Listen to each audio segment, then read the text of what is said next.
Start with the name of Allah who is most kind and most merciful. Dear friends, Assalamu alaikum. My name is Adil Latif and today it's our fourth lecture, lecture number 4 और lecture number 4 regarding the logics and critical thinking.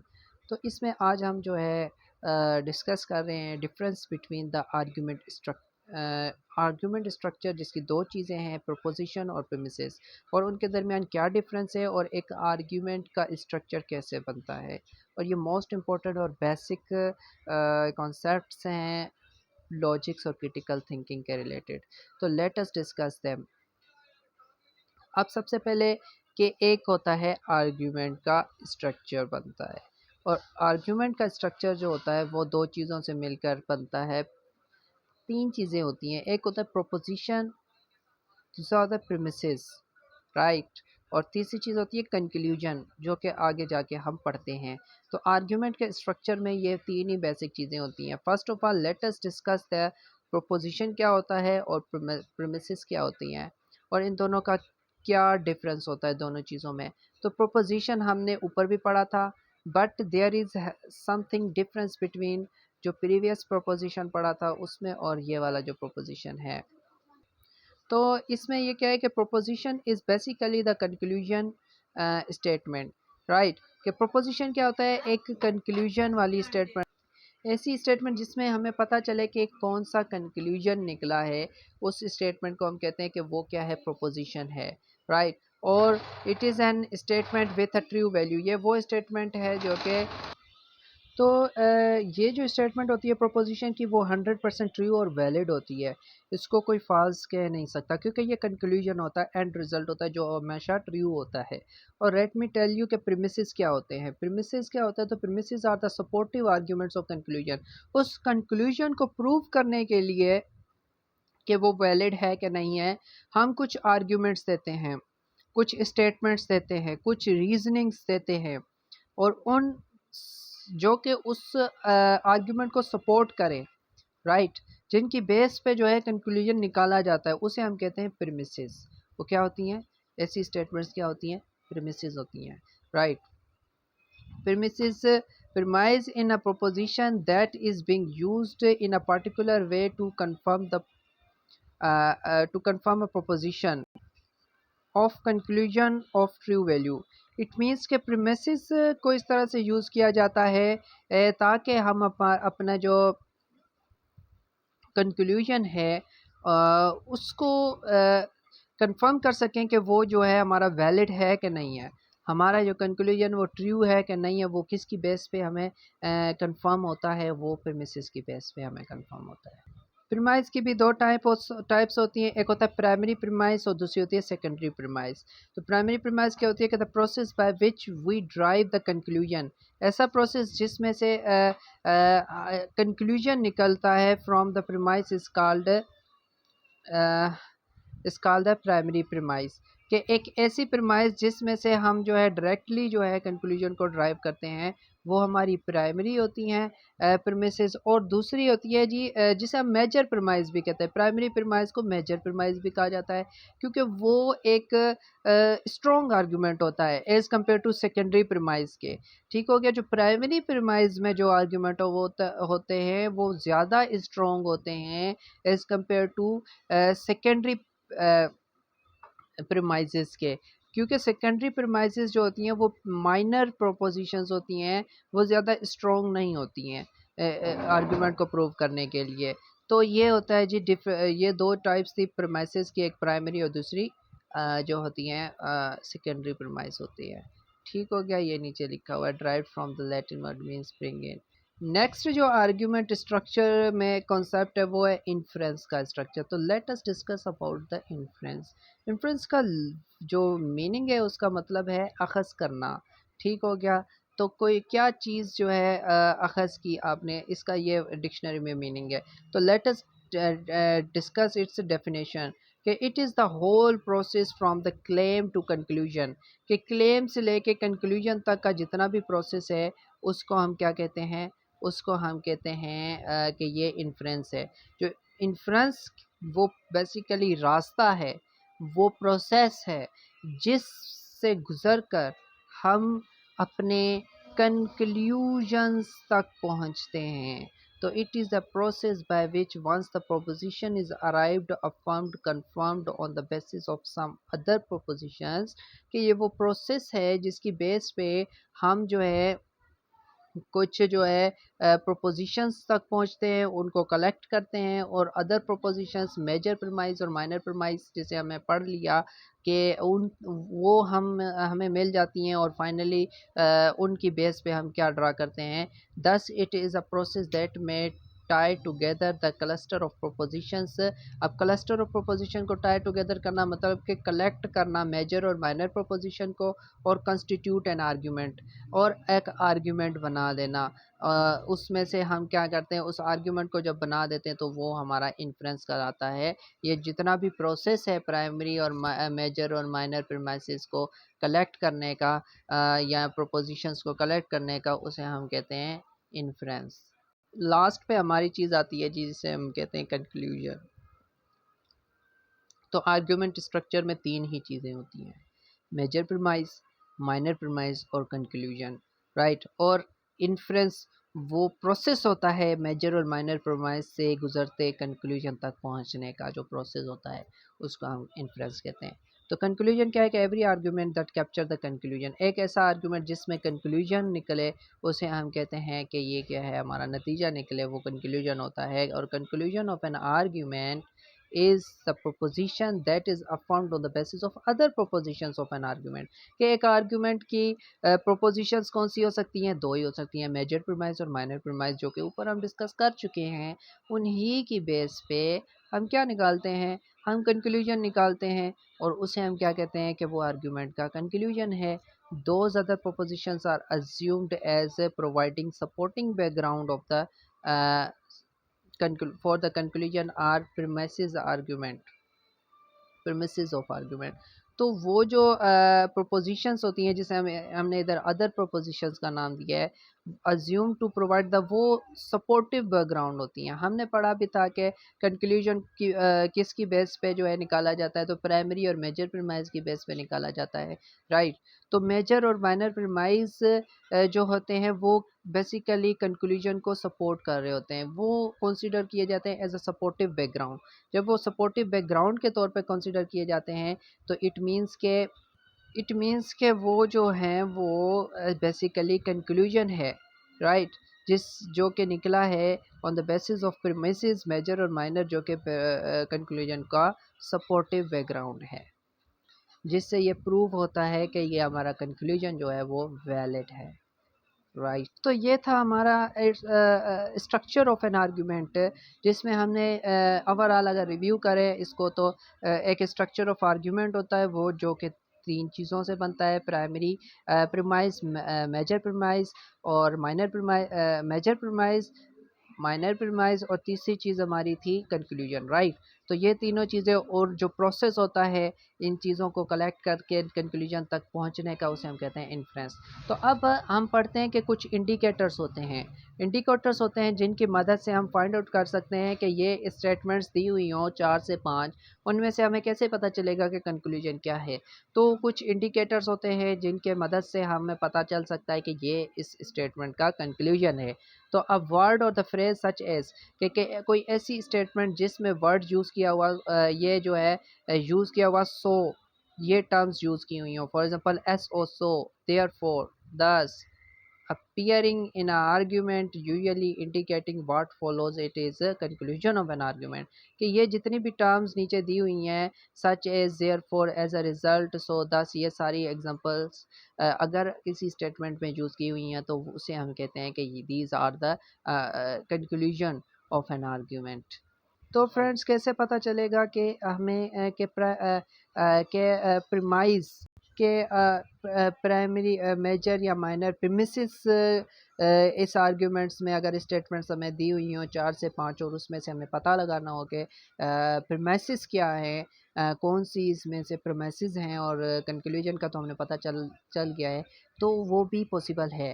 हम जो है कुछ ऐसी terms use की होती हैं जो कि हर प्रीमिसेस में यूज़ होती हैं, उनको देखते हुए हम जो है बाज़ औक़ात नहीं भी होती है मगर मोस्टली यूज़ की जाती हैं ऐसी टर्म्स जिनसे हमें पता लग सकता है कि ये इस आर्गुमेंट का प्रीमाइस है। फॉर एग्ज़ाम्पल कि इसको हम रीड करते हैं, हमें पता चल जाएगा कि in an argument a word और the phrase like the because since that normally signals that what follows it are the statements serving as the premises, कि जिस ऐसी स्टेटमेंट्स है या आर्गुमेंट जिसमें since for as the indicated by because the reason is may be drive from for the reason, ये सारी जो terms use होती हैं अगर किसी आर्गुमेंट की किसी स्टेटमेंट्स में, तो उसे हम कहते हैं कि ये क्या है, these are indicators of premises, indicators of premises, right. बाज़ औक़ात जो है इंडिकेटर्स जो है गिवन नहीं होते हैं, हमें अपने जो है थॉट थिंकिंग प्रोसेस को यूज़ करके जो है हम जो है हमें बताना होता है कि ये कंक्लूजन है और ये हमारे जो है प्रीमिसेस है। तो लेट अस डिस्कस के एक एक्टिविटी करते हैं, एक एग्जांपल्स हम उसको देख लेते हैं और हम उसमें से देखेंगे कि कौन सी हमारे पास प्रीमिसेस है, उनको अलग करेंगे, मेजर प्रीमाइस, माइनर प्रीमाइस, और फिर कंक्लूजन को हम सेपरेट आउट करेंगे। अब ये एक जो है पैराग्राफ के फॉर्म में स्टेटमेंट दी हुई है कि इसमें है कि during the controversy over the deployment of the additional troops in the Iraq, US wanted to deploy the troops in the Iraq in one critic in 2007, one critic wrote. ऊपर वाली statement को अगर ट्रांसलेट करें तो वो कहता है कि जब एडिशनल ट्रूप्स, ट्रूप्स मतलब फौजी दस्ता, ठीक है, और in Iraq during the controversy over the deployment of the additional troops in Iraq, कि जब बाय यूएस, कि यूएस ने जब अपनी जो है फौजी दस्ता इराक की एक इराक जो कंट्री है उस उधर भेजा मदद के लिए, कंट्रोवर्सी के मतलब कि हमने उधर फौजी दस्ता जो है, जब यूएस वालों ने उधर इराक में फौजी दस्ता भेजा, क्यों भेजा, wanted to deploy the troop in Iraq in 2007, 2007 में वो ये चाहते थे यूएस वाले कि हम अपना फौजी दस्ता इराक में भेजें ताकि उनकी मदद के लिए, इमदाद के लिए। मगर इस क्या होता है कि एक क्रिटिक, एक राइटर ने जो है जो कि क्रिटिसाइज़ कर रहा था, तनकीद कर रहा था, उसने क्या लिखा उसके बारे में, वो लिखता है कि as we send our young men and women abroad in order to bring the peace in Iraq, जैसा कि हमने एक यंग मैन और वुमेन को कहाँ भेजा, इराक में, अब्रॉड मतलब मुल्क से बाहर भेजा, इराक में क्यों भेजा, इन ऑर्डर टू, यहाँ पे पता है जी, in order to bring the peace in Iraq, कि इराक में ताकि पीस हो सके, अमन आ सके, ठीक हो, इंतशार ख़त्म हो सके, तो हमने उधर जो है अपने यंग मेंस, हमारे जो है नौजवान मर्द और औरत जो है औरतें जो है वहाँ पे भेजी थी मदद के लिए। मैनी ऑफ इट, बहुत सारी भेजी थी। So called leaders has abandoned their post, we have gave the Iraqis opportunities to iron out the defense and they throw it back on our faces। वो कहता है कि we have gave the Iraqis opportunities, हमने जो है इराकियों को बहुत अच्छा मौका फराहम किया था, अपॉर्चुनिटी प्रोवाइड की थी, to iron out the defence, ताकि अपने डिफेंस को, अपनी जो है अपनी जो डिफेंस है उसको स्ट्रॉन्ग कर सकें, आयरन आउट मतलब स्ट्रॉन्ग कर सकें, and they throw it back, मतलब ये कि उन्होंने हमारी कदर नहीं की, ऑन अवर द फेसेस, उन throw it back on our faces, मतलब कि हमने उनकी जितनी इज़्ज़त की उन्होंने हमारी इस बात को रद्द कर दिया, और throw it on our faces मतलब कि उन्होंने कहा कि हमें कोई मदद आपकी नहीं चाहिए, आप अपने फ़ौजी दस्ते वापस ले जाए। Iraqi does not deserve our help, और उसने कहा कि इसका मतलब ये है कि इराक जो है, इराक की कौम जो है हमारी मदद डिज़र्व ही नहीं करती कि हम उनको उनकी कोई मदद की जाए। तो असल मुद्दा ये है कि यूएस मुल्क है, उसने इराक की मदद करना चाहिए, और उसने अपने नौजवान फ़ौजी दस्ते जिसमें मेल और फीमेल दोनों शामिल थी, वो यहाँ से भेजे इराक़ ताकि उनकी मदद हो और उनके डिफेंस को स्ट्रॉन्ग किया जा सके। मगर इराक़ियों ने उसको एक्सेप्ट नहीं किया मदद को, और उनकी फ़ौजी दस्तों को जो है बाहर निकाल दिया मुल्क से। तो राइटर एक जो क्रिटिक था, जो क्रिटिसाइज़ करने वाला था, उसने कहा कि नहीं, हमें उनकी उन्होंने कहा कि वो डिज़र्व ही नहीं करते कि उनकी कोई मुश्किल वक़्त में मदद की जाए। तो अब हमें इसमें से बताना है कि मैटर क्या है, क्या मसला है, कंक्लूजन क्या है और प्रीमाइस क्या है। अब अगर हम देखें इस पैराग्राफ में, तो मसला क्या है, व्हाट इज़ द मैटर, क्या वजह है जिस पे इतनी ज़्यादा बहस हो रही है कि मसला, मैटर मतलब प्रॉब्लम, प्रॉब्लम क्या है। कोई प्रॉब्लम होती है तो उसका सलूशन भी निकलता है, राइट। प्रॉब्लम क्या थी, problem was to bring the peace in Iraq. Problem ये थी कि इराक में वो क्यों फ़ौजी दस्ता भेजना चाहते थे, क्योंकि वहाँ पे जो है पीस नहीं था। पीस को लाने के लिए, अमन को लाने के लिए, ठीक हो गया, इंतशार को ख़त्म करने के लिए उन्होंने जो है बहुत से काम किए। तो प्रॉब्लम ये था to bring the peace in Iraq. Premises उसने यूज़ किए हैं, US deployed its troop in Iraq. पहली स्टेटमेंट जो इस ऊपर से निकाली हमने, जो हमारे कंक्लूजन को सपोर्ट कर रही है, वो ये है कि यूएस ने अपनी जो है फ़ौजी दस्ते इराक भेजे। चलो जी, यूएस ने अपने फ़ौजी दस्ते इराक भेजे, फिर क्या हुआ, यूएस ने sent many of the young man and women. दूसरी प्रीमाइज़ जो है, ये मेजर, इसको हम कह सकते हैं ये मेजर प्रीमाइज़ है, और नीचे वाली को हम कह सकते हैं कि ये माइनर प्रीमाइज़ है, राइट। कि यूएस ने अपनी जो है मेल और फीमेल दोनों फ़ौजों को जो है अब्रोड भेजा। और तीसरी हम ये कह सकते हैं कि Iraqis do that throw that opportunity at their faces. कि तीसरी हमने प्रीमाइज़ ये कही कि भाई इराकियों ने हमारी उस मदद को एक्सेप्ट नहीं किया, हमारे जो अपॉर्चुनिटी थी उसको एक्सेप्ट नहीं किया, हमारे मुंह पे जा फेंका।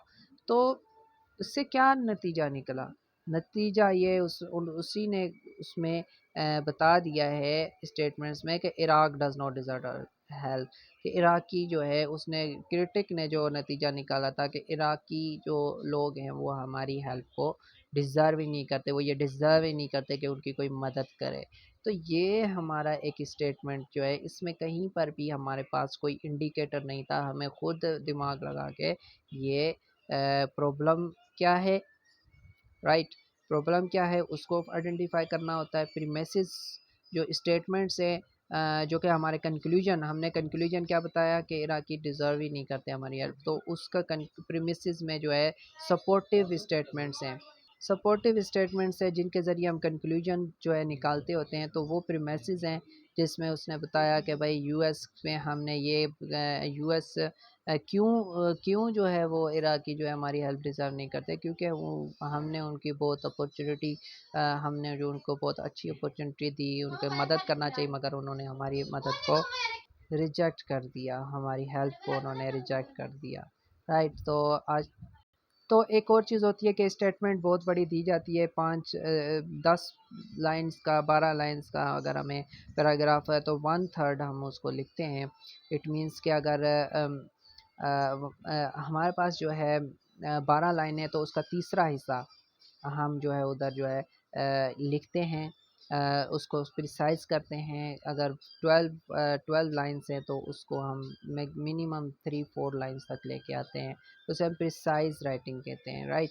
तो हमने इसमें जो है मेजर जो बेसिक बातें जो हुई पैराग्राफ में, वो हम आइडेंटिफाई करते हैं और उसको जो है लिख देते हैं।